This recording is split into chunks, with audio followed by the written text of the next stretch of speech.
पाकिस्तानचा वेगवान गोलंदाज आमिर जमालने ऑस्ट्रेलिया संघाचा अनुभवी फलंदाज मान्स लाबुशेनची फिरकी घेतली आहे। काल सिडनी इथे ऑस्ट्रेलिया आणि पाकिस्तान यांच्यातील 3 कसोटी सामन्यांच्या मालिकेतील तिसरा आणि शेवटचा सामना खेळला गेला आहे।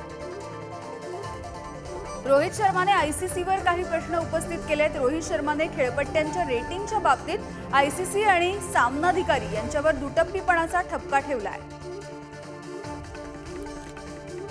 हरभजन सिंगने विश्वचषकातील खेळपट्ट्यांवर खराब खेळपट्टी असे ताशेरे ओढणाऱ्या आयसीसीची खरडपट्टी काढली आहे। यावेळी त्याने केपटाऊन खेळपट्टीच्या रेटिंगबद्दल सुद्धा प्रश्न विचारले आहेत।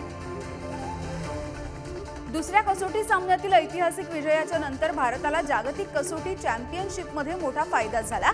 या सामन्यापूर्वी गुणतालिकेमध्ये 6व्या स्थानावर असलेल्या टीम इंडियाने थेट अव्वल स्थान पटकावले।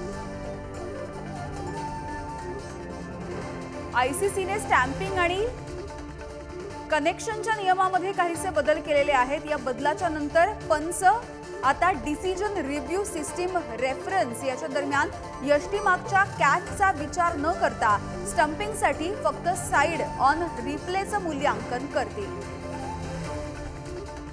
भारत आणि दक्षिण आफ्रिका यांच्यातील कसोटी मालिकेतील दुसरा सामना टीम इंडियाने 7 गडी राखून जिंकलाय।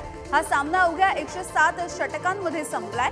तर 31 वर्षांच्या इतिहासामध्ये प्रथमच केपटाऊनमध्ये भारताने कसोटी सामना जिंकलेला आहे।